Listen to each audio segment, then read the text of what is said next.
कई बार ऐसा होता है कि इलेक्ट्रॉनिक्स के इस फील्ड में अलग अलग चीज़ें आपके पास रिपेयरिंग के लिए आती होंगी।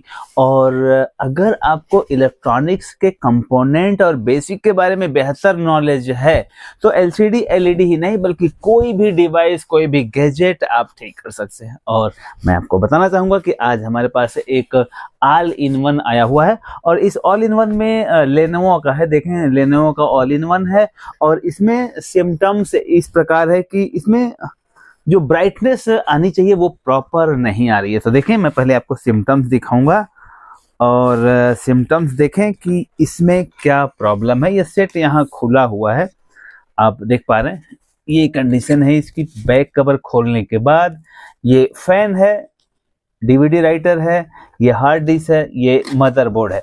अब इसको हम ऑन करके आपको इसकी कंडीशन दिखाना चाहूंगा कि इसके सिम्टम्स क्या है।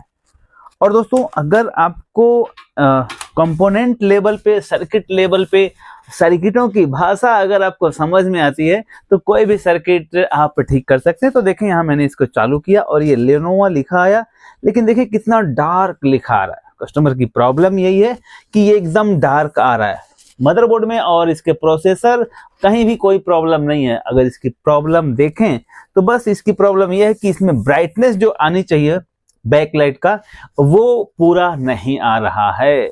देख पा रहे हैं आप। तो चलें इसको एनालिसिस करते हैं कि क्या हो सकता है। मैं बताना चाहूंगा कि इसमें भी ये जो इन्वर्टर सेक्शन है, आप देखें, मैं इसको आपको स्लाइड में बताना चाहूंगा। जो मदरबोर्ड है इस तरह से इसका सरफेस है, तो यहाँ पे ये हार्ड डिस्क है, फैन, ये मदरबोर्ड, ये रैम लगा हुआ है। अब यहाँ पे इसके जो आउटपुट, इनपुट के जो HDMI USB के इनपुट आउटपुट सोर्स हैं, ये यहाँ आपको दिख रहे हैं। ये दिख रहा है इन्वर्टर सेक्शन। अब चूंकि इसमें ब्राइटनेस से संबंधित प्रॉब्लम है तो जाहिर सी बात है ये इन्वर्टर सेक्शन से प्रॉब्लम है। अब मैं यहाँ इसकी रीडिंग बताना चाहूंगा, क्योंकि जब किसी सर्किट को आप ठीक करने का प्रयास कर रहे हैं तो सबसे पहले उसके प्रिंसिपल के बारे में आपको पता होना चाहिए और उसके बाद कंपोनेंट लेवल की जानकारी हो। अब मुझे ये पता है कि इन्वर्टर कम वोल्टेज लेकर के ज्यादा वोल्टेज आउट करता है। तो देखें ये बैकलाइट के लिए कितना वोल्टेज आउट करता है, पहले वो चेक कर लेते हैं।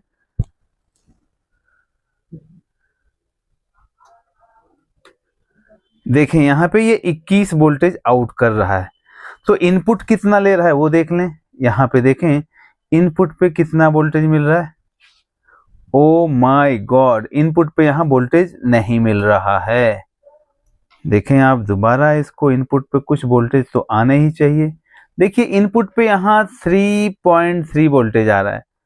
अब अगर इनपुट पे 3.3 वोल्टेज आ रहा है तो अगर इसकी ब्राइटनेस प्रॉपर नहीं दिख पा रही है तो जाहिर सी बात है इस इन्वर्टर सेक्शन की गड़बड़ी नहीं है। अब इन्वर्टर को इनपुट ही नहीं प्रॉपर मिल रहा है तो इन्वर्टर वोल्टेज कैसे बूस्ट करेगा। तो अब हमें इसको देखते हुए जाना पड़ेगा इसके इनपुट सोर्स पे। तो मुझे लगता है कि पहले इसको हम शट डाउन करेंगे और शट डाउन करने के बाद, या आप लाइव में भी चेक कर सकते हैं, लेकिन थोड़ी सी सावधानी रखनी पड़ेगी। मैं बताना चाहूंगा कि ये जो इनपुट का वायर है ये इस मदरबोर्ड से यहाँ से जो है जा रहा है, ये वाला हार्ड डिस्क का है और वहीं पे आप देख पा रहे हैं उसी के नीचे जो ये कनेक्टर लगा है, यही कनेक्टर है इनपुट का, जो यहाँ से इन्वर्टर के लिए इनपुट बनने वाला है। यहाँ से आउट होगा, वहाँ इनपुट होगा। तो अब यहाँ पे देखते हैं कि क्या कंडीशन है। देखें वही 3 वोल्टेज यहाँ पे आ रहा है। क्लियर। अब यहाँ आपको कंफ्यूजन क्या होगा वो देखें। अब ये जो कंपोनेंट लगा है वो कौन सा कंपोनेंट है, क्या आपको उसके बारे में पता है? मैं बताना चाहूंगा कि जो फ्यूज, एनटीसी, पीटीसी, वीडीआर वगैरह वगैरह हैं, इनके अलग अलग प्रारूप एसएमडी में देखने को मिलते हैं। तो अगर इसके बारे में आपको पता है तो बड़े आसानी से आप फिल्टर कर पाते हैं, लेकिन अब उसके तह तक जाने के लिए हमें पहले इसे शट डाउन करना होगा, क्योंकि लाइव में कंप्यूटर को ठीक करना थोड़ा सा रिस्कफुल रहता है। तो कोशिश करें इसे शट डाउन करें पहले।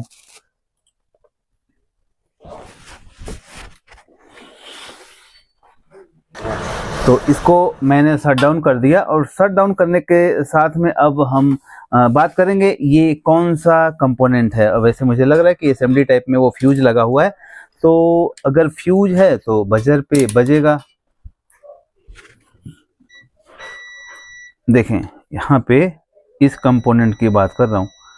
अब देखें अगर ये फ्यूज है और बजर पे बज रहा है, कई बार ऐसे कंफ्यूजन आपके सामने आएंगे कि यहाँ ये बजर पे जब हम लगा रहे हैं तो कंटिन्यूटी तो दे रहा है, लेकिन उसके बावजूद भी ये खराब है, ये मुझे पता है। क्योंकि इस तरह के कंपोनेंट्स में कई बार इस तरह के आपको सिचुएशन देखने को मिलेगी कि कंटिन्यूटी बताएगा और उसके बाद भी वो ओके नहीं रहेगा। तो क्या सच में ऐसा होता है? क्योंकि अगर कंटिन्यूटी बता रहा है तो यहाँ पे अगर ये बजर बता रहा है तो जाहिर सी बात है यहाँ अगर वोल्टेज आएगा जितना, उतना ही वोल्टेज यहाँ भी आना चाहिए। तो अब देखते हैं चालू करके कि यहाँ कितना वोल्टेज आ रहा है। ठीक है, तो इसके लिए फिर से हमें इसे चालू करना होगा और देखते हैं कि इनपुट पे कितना वोल्टेज मिल रहा है। हमने चालू किया, अब देखें इसके इनपुट पे कितना वोल्टेज आ रहा है। मीटर पे फोकस करें और यहां देखें इनपुट पे 19 वोल्टेज आ रहा है। अब इनपुट पे 19 वोल्टेज आ रहा है तो आउटपुट पे भी 19 आना चाहिए, क्योंकि यहाँ बजर तो बता रहा है। लेकिन देखें आउटपुट पे आपको ये 3 वोल्टेज रिलीज कर रहा है। अब अगर यहाँ कंफ्यूजन आप समझें कि बजर बता रहा है, लेकिन जब इसको इनपुट पे 19 आ रहा है तो आउटपुट पे भी यहाँ जो कंपोनेंट लगा इसकी बात हो रही है। यहाँ इनपुट पे 19 आ रहा है तो आउटपुट में 19 आना ही चाहिए, क्योंकि बजर बता रहा है। लेकिन बजर बताने के बावजूद भी आउटपुट में वोल्टेज कम प्राप्त हो रहा है। ठीक है ना? तो अब यही प्रॉब्लम है जिसकी वजह से ये ब्राइटनेस प्रॉपर नहीं दे रहा है। तो चलें वापस अब इसको ठीक करने की तरफ आगे बढ़ेंगे। अभी तक तो आपने प्रॉब्लम ढूंढने पर फोकस किया, अब चलें इसको ठीक करने पे आगे बढ़ते हैं। और इसके लिए फिर से हमें इसे शट डाउन करना होता है। और कंप्यूटर में एक बात मैं आपको बताना चाहूंगा कि कभी भी डायरेक्ट ना बंद करें, क्योंकि कई बार कंप्यूटर डायरेक्ट बंद करने से इसकी विंडो करप्ट हो जाती है। तो कोशिश ये करें कि इसे शट डाउन प्रॉपर तरीके से करें और फिर इस पे काम करें। तो आपने देखा मैंने इसको शट डाउन किया। अब इसमें ये जो फ्यूज लगा हुआ है, इस फ्यूज की जो कंडीशन है आपने देखा कि कितना कंफ्यूज कर रहा है। अगर हम उसे बजर पे चेक करते हैं तो ये बजर पे बजर बताता है, बजर पे बताता है तो सही होना चाहिए, हम यही समझते हैं। देखें आप, लेकिन जब वोल्टेज आउटपुट होने की बात आ रही है तो एक तरफ 19 आ रहा है और दूसरी तरफ वहीं पे 3 वोल्टेज हो जा रहा है। तो यहाँ ये पता चला कि ये कुछ अबनॉर्मल सिचुएशन है उस कंपोनेंट की। अब वो चाहे एसएमडी फ्यूज हो या जो भी कंपोनेंट है, अगर उसके वर्किंग प्रिंसिपल के बारे में आपको पता है तो आप इस तरह के प्रॉब्लम को कंसिडर कर पाते हैं। अब उस तरह के फ्यूज तो हमारे पास है नहीं, लेकिन इसे ओके करना है तो बहुत सारी सर्किटें पड़ी हैं और तमाम फ्यूज कोई न कोई सर्किट में मिल जाता है। तो मैं चाहूंगा कि कोई एक मदरबोर्ड की सर्किट दीजिए।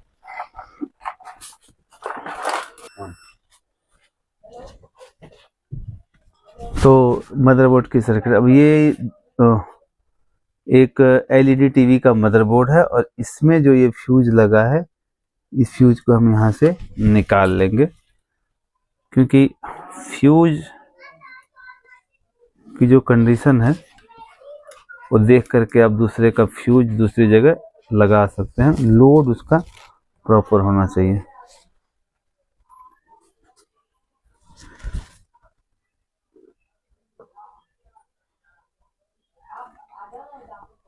देखें,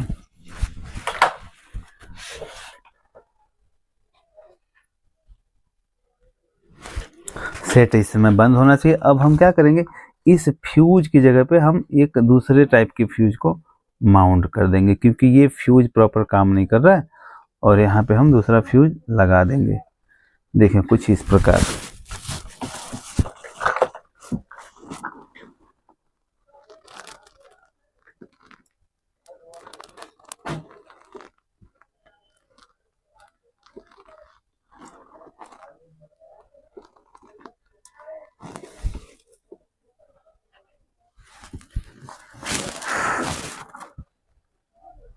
देखें आप, हमने उस एसएमडी कंपोनेंट की जगह पे दूसरे टाइप का यहाँ पे कंपोनेंट माउंट कर दिया है और मुझे पक्का पूरा उम्मीद है कि ये सेट ओके हो जाएगा। अब क्या सच में ये ओके हो जाता है या नहीं होता है, अब ये तो चालू करने के बाद ही पता चलेगा।